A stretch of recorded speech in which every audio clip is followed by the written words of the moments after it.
আজকে আমরা এখানে যে এতদিন ধরে ধর্ণা দিচ্ছি তার একটা বড় কারণ হচ্ছে যে আমাদের সঙ্গে ন্যায় হয়নি।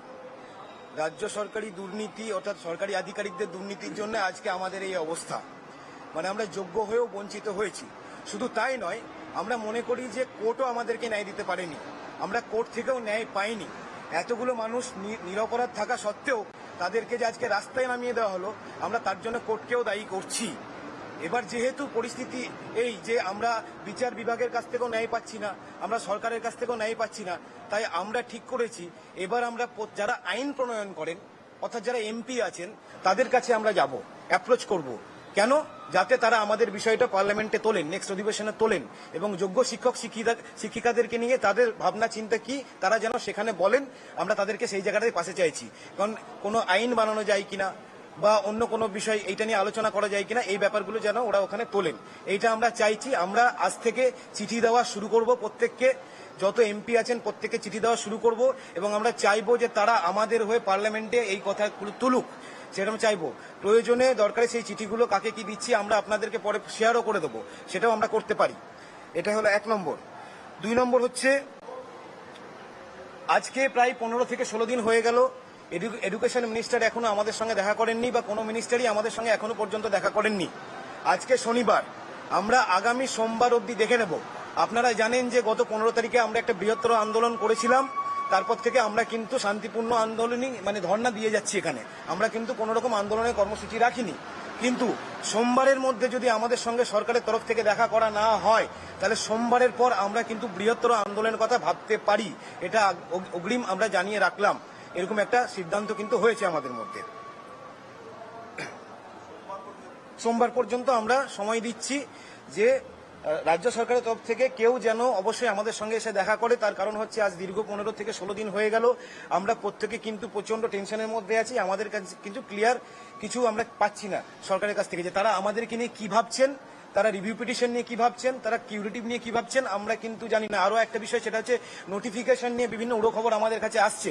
তাহলে সেই খবরগুলো উড়ো নাকি জেনুইন, নাকি ওনারা এটা নিয়ে ভাবছেন কি ভাবছেন না, কি চাইছেন, আমরা কিন্তু ক্লিয়ার ইনস্ট্রাকশন পাচ্ছি না। আমরা সেটা জানতে চাই ক্লিয়ারলি, কারণ এটা আমাদের জীবন এবং জীবিকার প্রশ্ন, আমাদের লাইফ এবং লাইভলিহুডের প্রশ্ন, পেটের প্রশ্ন। তাই এই জায়গাটায় বসে আমরা কেউ এখানে রাজনৈতিক নেতা হতে আসিনি, প্রত্যেকে চাকরি বাঁচানোর লড়াই লড়তে এসেছি। এবং এই চাকরিটা না থাকলে এখানে অনেকে আছে যাদের সংসার ভেসে যাবে।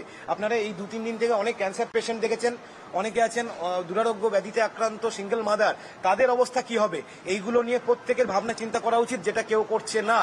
আজকে 2 ঘন্টা বিকাশ ভবন ঘেরাও হয়েছিল বলে সেখানে কার কি প্রবলেম হয়েছে সেটা নিয়ে অনেক কথা হয়েছে, কিন্তু আজ 1 বছর ধরে কত মানুষের মিসক্যারেজ হয়েছে, কত ম্যাডামের মিসক্যারেজ হয়েছে, কত টিচারের বাবা মারা গেছেন, কত টিচার পাগল হয়ে গেছেন, এগুলো নিয়ে কিন্তু কেউ কথা বলছেন না। যেগুলো বলা উচিত এগুলো হচ্ছে না, এগুলো হবে, এরপর থেকে আলোচনাও হবে। আর দ্বিতীয়ত আবার বারবার বলছি যে আগামী সোমবার অবধি আমরা দেখে নেব যে আমাদের সঙ্গে সরকারি তরফ থেকে কেউ দেখা করছেন না। যদি দেখা না করেন সেক্ষেত্রে সোমবারের পর বৃহত্তর একটা আন্দোলনের দিকে আমরা যেতে পারি, এটা একটা আলোচনা হয়েছে আমাদের মধ্যে। ঠিক আছে, এই আমার নাম হাবিবুল্লাহ। হ্যাঁ, আরো একটা বিষয়, সেটা হচ্ছে যে অলরেডি 3 দিন হলো আমরা চিঠি দিয়েছিলাম, ইমেল করেছিলাম, চিঠি আমরা দিয়েছিলাম আজ শিক্ষামন্ত্রীকে। আজকে আমরা আবার চিঠি দেবো। আমি ধরে নিলাম যে ওই চিঠিটা উনি হয়তো দেখতে পাননি, আমরা জানিয়েছি চিঠি দেওয়া হয়েছে, রিসিপ্ট কপি আমাদের কাছে, তারপরে আমরা ধরে নিচ্ছি যে হয়তো ওই চিঠি ওনার কাছে পৌঁছয়নি। তাই আজকে প্রেস কনফারেন্স করে আবার বলছি যে আমরা আজকে আবার একটা পুনরায় চিঠি দেবো ওনাকে, এডুকেশন মিনিস্টারকে, এবং সোমবার অবধি আমরা ওয়েট করব। সোমবারের মধ্যে যদি আমাদের সঙ্গে কেউ দেখা না করে সেক্ষেত্রে সোমবারের পর বৃহত্তর কর্মসূচি আমরা ঘোষণা করবো এখান থেকে। হ্যাঁ, সেটা দেখুন, উনি দেখেছেন কি দেখেননি আমাদের জানা নেই। আমরা সোমবার অবধি টাইম দিলাম, আরও একবার আমরা অ্যাপ্লাই করে দেবো। সোমবার অবধি টাইম দেওয়া থাকলো, সোমবারের মধ্যে যদি উনি আমাদের সঙ্গে দেখা করেন, যেটা আমরা বরাবর চাইছি, 15 থেকে 16 দিন ধরে চাইছি, তাহলে কোনো একটা আলোচনার জায়গায় যেতে পারে। কিন্তু যদি না করেন, আমাদেরকে নেগলেক্ট করেন, আমাদের মনে হচ্ছে আমাদেরকে এখন নেগলেক্ট করা হচ্ছে, ইগনোর করা হচ্ছে, এটা যদি হয় তাহলে পরবর্তীকালে আমরা কিন্তু আরো বৃহত্তর কর্মসূচির দিকে যাব। এটা সেকেন্ড টাইম দেবো। যত এমপি আছে আমাদের, সেটা যে পার্টিরই হোক না কেন, সেটা তৃণমূল হতে পারে, বিজেপি হতে পারে, সিপিএম হতে পারে, কংগ্রেস হতে পারে, যে পার্টিরই হোক না, যারা পার্লামেন্টের মেম্বার আছে প্রত্যেককে আমরা চিঠি দেবো। আজকে হাইকোর্টের অর্ডারে পরিষ্কার বলে দেওয়া হলো নিশ্চয়ই দেবো, অবশ্যই দেবো, সেটা আলোচনা সাপেক্ষ আছে। প্রথমে আমরা এমপিদেরকে দেবো, তারপরে আমরা মন্ত্রীদেরকে দিতে পারি কিনা সেটা নিয়েও আলোচনা করব। না, শাসক বিরোধী না, শাসকদেরও দেবো, আমরা তো বলছি। হ্যাঁ, শাসক বিরোধী প্রত্যেকে, যত এমপি আছে, একটাও যদি এমপি থেকে থাকে কোনো পার্টির, তাকেও আমরা চিঠি দেবো। দেখুন, আপনারা সকলেই জানেন আমাদের যে প্যানেলটা ক্যান্সেল হয়েছে সেখানে 17 দফার দুর্নীতি হয়েছে, সেটাকে আমরা অস্বীকার করি না। কিন্তু এর মাঝেও একটা বড় সত্যি কথা হচ্ছে, এই 17 দফার দুর্নীতির পরেও একটা বড় অংশ শিক্ষক শিক্ষিকা অর্থাৎ আমরা যারা, কিন্তু আমাদের নামে কোনো দুর্নীতি প্রমাণ হয়নি, আমরা যোগ্য। আপনারা এই রিসেন্টলি দেখলেন যে সুপ্রিম কোর্টে দুটো এমএ ফাইল হয়েছিল, একটা র্যাঙ্ক জাম্প দুর্নীতির একটা অংশ, আর একটা যারা ওএমআর মিসম্যাচ, এরা কিন্তু পুনরায় কিছু দাবি নিয়ে সুপ্রিম কোর্টে এমএ ফাইল করেছিল এবং এই রায়ে আমরা দেখেছি তারা কেউ স্কুল যেতে পারবে না এবং আসন্ন যে পরীক্ষার কথা বাতাসে উঠছে সেই পরীক্ষাতেও বসতে পারবে না। অর্থাৎ এখান থেকে প্রকারান্তরে আবার প্রমাণিত হয়ে গেল যে আমরা কিন্তু যোগ্য। এই দাবিটা আমাদের বরাবরই ছিল, এই দাবিটা থাকছে। আমরা হাইকোর্টকে, সুপ্রিম কোর্টকে, ভারতীয় বিচার ব্যবস্থাকে সম্মান দিয়েই বলছি, আমরা যেহেতু যোগ্য, আমাদের আন্দোলন বরাবরই শান্তিপূর্ণ, অহিংস এবং শিক্ষক সুলভ ছিল, তাই আমরা হাইকোর্টের দাবি মেনে আপাতত এখান থেকে আন্দোলন তুলছি ঠিকই, কিন্তু এর মানে এটা নয় আমরা আন্দোলন স্থগিত করছি। আমরা আমাদের পরবর্তী যে পরিস্থিতি আমরা সম্মুখীন হব, আমরা পুনরায় আবার সেই রকম পরিকল্পনা করে আমরা আন্দোলন, বৃহত্তর আন্দোলন আমরা রাখবো। এটাই কিন্তু আমাদের কথা, স্থানান্তরিত করছি, আমরা আন্দোলন তুলছি না। আমাদের বিষয়গুলো প্রথমে বৃন্দাবন সাহেব বললেন, তারপরে হাবিব বলল, তারপরে আমাদের রাকেশ ভাই বলল। এখন বিষয়টা হচ্ছে আরও একটি কথা বাকি আছে, সবই বলা হয়ে গেছে। আমাদের এখানে আইনি প্রোটোকল মেনটেন করেই, হাইকোর্টের অর্ডারেই আমরা এই জায়গাটা থেকে আন্দোলনটা উঠাচ্ছি। আলটিমেটলি আন্দোলনটা তুললাম না, এই জায়গাটা থেকে স্থানান্তরিত করলাম। স্থানান্তরিত করে বিকাশ ভবনের ওই পাশে নিয়ে গেলাম। সেক্ষেত্রে আমাদের বক্তব্য হচ্ছে 200 জনের যে প্রোটোকল মেনটেন করা হয়েছে সেইটা মেনটেন করেই, আইনকে সম্মান জানিয়েই আমরা আমাদের গণতান্ত্রিক যে লড়াই বা আন্দোলন বা মিছিল বা অবস্থান বিক্ষোভ, এটা আমরা চালিয়ে যাব। তাতে প্রোটোকল মেনটেন করব। এর আগে আমরা শিক্ষামন্ত্রীকে মেল করেছিলাম, চিঠি দিয়ে জানিয়েছিলাম যে আমরা দেখা করতে চাই, আমরা আলোচনায় বসতে চাই। তারপরে আমরা হার্ড কপি দিয়েছিলাম, লিখিত, সেটা রিসিভ কপিও আছে। তারপরেও আমরা এখনো রেসপন্স পাইনি। আমরা এখনো আশা করছি, আমরা আশাবাদী, ওনাদের সঙ্গে বসতে চাই।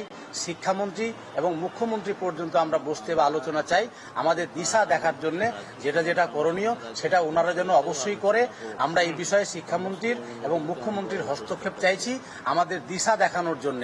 আমরা বারবারই দেখতে পাচ্ছি যে গতকালকেও যে এমএ ফাইল হয়েছে বা উঠেছে, তাতে যারা টেন্টেড তারা বাদ হয়ে যাচ্ছে।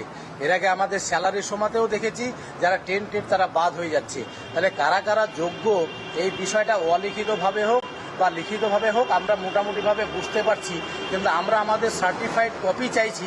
আমরা যে আনটেন্টেড, আমরা যে যোগ্য, এই সার্টিফাইড কপিটা আমরা পেতে চাইছি, সেটা অফিসিয়ালি পাইনি।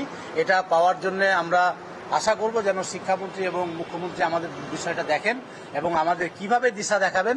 আমাদের সম্মানের লড়াই, এই সম্মানটাকে পুনর্বহাল রাখতে, পূর্বের অবস্থানে ফিরে যেতে কি কি পদক্ষেপ নেবেন, কি কি পদক্ষেপ, এইভাবে একটার পর একটা তো বলা সম্ভব নয়। আমাদের আলটিমেটলি সসম্মানে নিজে পূর্বের অবস্থানে ফিরে যেতে চাই। এই ফিরে যাওয়ার জন্য উনি যদি আমাদেরকে সেইভাবে আশ্বস্ত করেন বা আমাদেরকে সহযোগিতা বা সহানুভবতা এগুলো দেখান, তাহলে সেক্ষেত্রে অবশ্যই কাম্য। আমরা পুনরায় আবার চিঠি দিব, যেটা হাবিব বললেন। কিন্তু তারপরেও আমরা কিন্তু আমাদের দিশা না পাওয়া পর্যন্ত আমাদের এই আন্দোলনটা চালিয়ে যাব এবং আন্দোলনটা বা অবস্থান বিক্ষোভটা চালানোর জন্যে আমাদের এখানে 200 জনের মেনটেন করা হয়েছে, কিন্তু আমাদের টোটালে আছে 19,000 প্লাস। এই 19,000-এর মধ্যে যদি 200 জনকে নিই, তাহলে 19,000-কে কীভাবে নেব, তার জন্য রোটেশনালি একটা ব্যবস্থা করব। আমাদের রাজ্যের বিভিন্ন জেলা আছে, তা কিভাবে কি করব এই বিষয়টা পরে আমরা জানিয়ে দেব আমাদের গ্রুপে বা পিটিশনারদের মধ্যে, যে কিভাবে আমরা জায়গাটাকে মেনটেন করব। আমরা যতক্ষণ পর্যন্ত দিশা না পাচ্ছি আমরা এখান থেকে উঠছি না, আমরা সেই অবস্থান করব। লাস্ট একটা কথা অ্যাড করব, যেটা হচ্ছে যে আমার নাম সোয়েব কবির। গত 22 এপ্রিল 2024-এর পর থেকে যখন হাইকোর্টে প্যানেলটা বাতিল হয়, তারপরে বিভিন্ন রকম কর্মসূচি আমরা নিয়েছি। সেটা আচার্য সদন অভিযান, বিকাশ ভবন অভিযান, বা আমরা শিয়ালদা থেকে ধর্মতলা মিছিল করে গিয়ে রানী রাসমণি ওখানে অবস্থান করি, তারপরে ওয়াই চ্যানেলে এই দীর্ঘ 1 বছরের প্রক্রিয়ার মধ্য দিয়ে, আন্দোলনের মধ্য দিয়ে কোথাও আপনারা দেখাতে পারবেন না যে আমরা সহিংস কোন রকম কর্মসূচি পালন করেছি। তাহলে আজকে একটা দিনের পরিপ্রেক্ষিতে শুধু বলা হচ্ছে যে শিক্ষকরা তারা শিক্ষক সুলভ আচরণ করছে না, এটা একটা ক্ষণিকের একটা ক্ষোভের বহিঃপ্রকাশ ঘটেছে। তার সঙ্গে কিছু রাজনৈতিক ব্যক্তিত্ব তারাও এটাকে ইন্ধন জুগিয়েছে। এটা গেল। আর গতকালকে হাইকোর্টের অর্ডার একটা পরিষ্কার করে বলা হয়েছে যে যারা আন্দোলনকারী, যারা আমরা আন্দোলন করছি, অবস্থান বিক্ষোভ করছি, তাদের প্রতি সিম্প্যাথির দৃষ্টিতে দেখা হোক এবং যারা আন্দোলনকারী তাদের একটা হিউম্যান ফেস হিসেবে দেখা হোক। আজকে যারা আমাদেরকে বিভিন্ন রকম ভাবে রাজনৈতিক ব্যক্তি বা যারা পুলিশ প্রশাসনের পক্ষ থেকে একটা ব্যঙ্গ বিদ্রুপ করা হচ্ছে বা আমাদেরকে কালিমালিপ্ত করার মতন বক্তব্য করা হচ্ছে, হাইকোর্ট সেটাকে কিন্তু উড়িয়ে দিয়ে আমাদের প্রতি একটা সিম্প্যাথির দৃষ্টিতে দেখে যাতে একটা হিউম্যান ফেস হিসেবে দেখা হয়। আমরা চাকরিহারা, আমরা যোগ্য, আমরা চাকরির দাবিতে রাস্তায় নেমেছি, চাকরি ফেরানোর দাবিতে। এই বিষয়টাকে প্রত্যেকে দেখুক, সরকার বা বিরোধী বা বিভিন্ন সংগঠন, বিভিন্ন দপ্তর আধিকারিক যারাই আছে তারা এটাকে দেখে আমাদের চাকরি ফেরানোর ব্যবস্থা করুক। এটাই সবার কাছে আমাদের মঞ্চের পক্ষ থেকে আবেদন।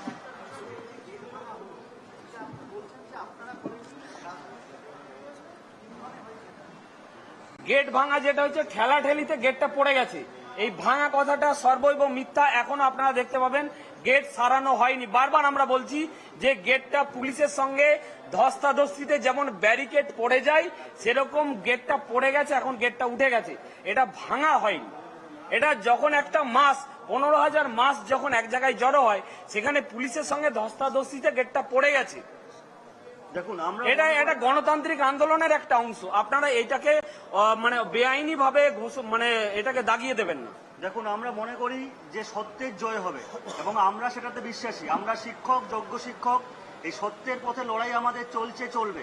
একটা কথা আমি বলতে চাই, সুপ্রিম কোর্ট এই রায়কে পুনর্বিবেচনা করুক, হয় আবার তদন্ত কমিটি তৈরি করে ইন্ডিভিজুয়ালি আমাদের নামে দুর্নীতি প্রমাণ করুক, আমাদের চাকরি থেকে বরখাস্ত করুক। আর দুর্নীতি যদি প্রমাণ করতে না পারে, শুধুমাত্র আইনি পরিভাষায় 17 রকম জালিয়াতি যেটা আমরা করেছে সংসদ বা পর্ষদ, সেই জালিয়াতির জন্য আমার চাকরি যেতে পারে না।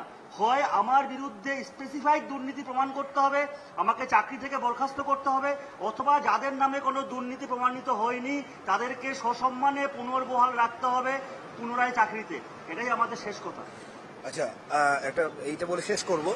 সেটা হচ্ছে যে আমরা বারবার সরকার পক্ষ এবং বিরোধী পক্ষের কাছে আমরা আবেদন করেছিলাম যে একটা সর্বদলীয় বৈঠক যদি করা যায়, যাতে করে যোগ্য শিক্ষক যারা বঞ্চিত হয়েছেন তাদের এই বঞ্চনা যাতে উপশম করা যায়, তার জন্য একটা যদি সর্বদলীয় বৈঠক করা যায় সমস্ত রকম রাজনৈতিক দূরত্ব সরিয়ে রেখে। কারণ এটা আমাদের পশ্চিমবঙ্গের আমাদের মান সম্মানের বিষয়, পশ্চিমবঙ্গ রাজ্যের মান সম্মানের বিষয়। কারণ এটা শুধুমাত্র যে আমাদেরকে কলঙ্কিত করেছে তা নয়, আমাদের রাজ্যকেও কলঙ্কিত করেছে। তাই এই জায়গাটাই বিভেদ ভুলে গিয়ে সমস্ত রাজনৈতিক দল আমাদের পশ্চিমবঙ্গে যারা আছে তারা যদি এক জায়গায় বসে যোগ্য শিক্ষক শিক্ষিকাদেরকে কিভাবে ন্যায় পাইয়ে দেওয়া যায় এই বিষয়টা নিয়ে আলোচনা যদি করতো তাহলে খুব ভালো হতো, কিন্তু সেটা এখনো পর্যন্ত হয়নি। তাই ওনারা যেহেতু নিজেরা করছেন না ব্যাপারটা, প্রত্যেকে হয়তো ইগোর ব্যাপার আছে, তাদের দূরত্বের ব্যাপার আছে, তাই আমরা বলছি যে যদি কেউ মনে করেন যে আইনিভাবে আমাদেরকে কেউ পরামর্শ দিতে পারেন বা দিলে আমাদের যোগ্য শিক্ষক শিক্ষিকা অধিকার মঞ্চে, সেটা সরকার পক্ষের হতে পারে, বিরোধী পক্ষের হতে পারে বা অন্য পক্ষের হতে পারে, যদি আইনিভাবে কোনো পরামর্শ বা কোনো রাস্তা কেউ যদি আমাদেরকে দেখাতে পারেন বা দেখাতে চান, অবশ্যই তারা আমাদের কাছে ওয়েলকাম এবং আমরা প্রয়োজনে তাদের কাছে যেতেও পারি। কারণ এখানে আমাদের জীবন জীবিকার ব্যাপার জড়িয়ে আছে, এখানে সরকার বিরোধী কোনো কিছু মানে বিষয় নয়। আমরা তাকে রাজ্যবাসী হিসেবেই দেখব এবং তাকে যোগ্যদের পরিত্রাতা হিসেবেই দেখব। আমরা বারবার বলে এসেছি যে রাজনীতিটা হচ্ছে 2016 প্যানেল নিয়ে, সেটা ডিস্ট্রাকটিভ রাজনীতি হয়েছে বরাবর। কারণ প্রত্যেকে চেয়েছে 16 প্যানেলটা মানে চলে যাক, যোগ্যতার কথা কেউ ভাবেনি। কিন্তু আমরা চাইছি যে এই ডিস্ট্রাকটিভ রাজনীতি থেকে বেরিয়ে এসে প্রত্যেকে কনস্ট্রাকটিভ রাজনীতিতে আসুক। আর action speaks louder than word. এখানে এসে অনেক কথা অনেকে বলে যাচ্ছেন যে আমরা এইটা করতে চাই, আমরা এটা করতে পারতাম, আমরা এটা করতে চাই, কিন্তু আমরা অ্যাকশনে কিন্তু সেগুলো কিছু দেখতে পাচ্ছি না কাউরির কাছ থেকেই। তাই আমরা এবার থেকে দেখতে চাইছি যে কারা সত্যি সত্যি কাজের মাধ্যমে আমাদেরকে দেখাক যে কারা সত্যি সত্যি যোগ্যতার পাশে এসে দাঁড়াচ্ছে নাকি তারা রাজনীতি করার জন্য এসে কথাগুলো বলছে, সেইটা আমরা চেক করে নিতে চাইছি এবার থেকে। তাই এরপর থেকে কারা কি করছে আমাদের জন্য সেটা আমরা দেখতে চাইবো, এবং প্রয়োজনে আমরা সেখানে গিয়ে দেখব, বা তাদেরকে ওয়েলকাম থাকলো যে আইনিভাবে আপনারা কিভাবে রাজনৈতিকভাবে নয় বা আন্দোলনে আপনাদেরকে দরকার নেই, আমরা নিজেরাই যথেষ্ট। আইনিভাবে যদি কোনো পরামর্শ আপনাদের থেকে থাকে বা আইনিভাবে কোনো রাস্তা যদি আপনারা আমাদেরকে দেখাতে পারেন, সেইটা যদি দেখাতে চান আপনারা অবশ্যই ওয়েলকাম, আপনারা আসতে পারেন বা আমাদেরকেও প্রয়োজনে ডাকতে পারেন, আমরাও প্রয়োজনে যাব, বসতে পারি, কোনো অসুবিধা নেই। কারণ এখানে আমাদের জীবন জীবিকার প্রশ্ন লুকিয়ে আছে, আর এই জায়গাটায় আমরা সেই জায়গাটা কোনোভাবে কম্প্রোমাইজ করতে চাইছি না। এই কথা বলে আমি আমার বক্তব্য শেষ করছি। কোথায়?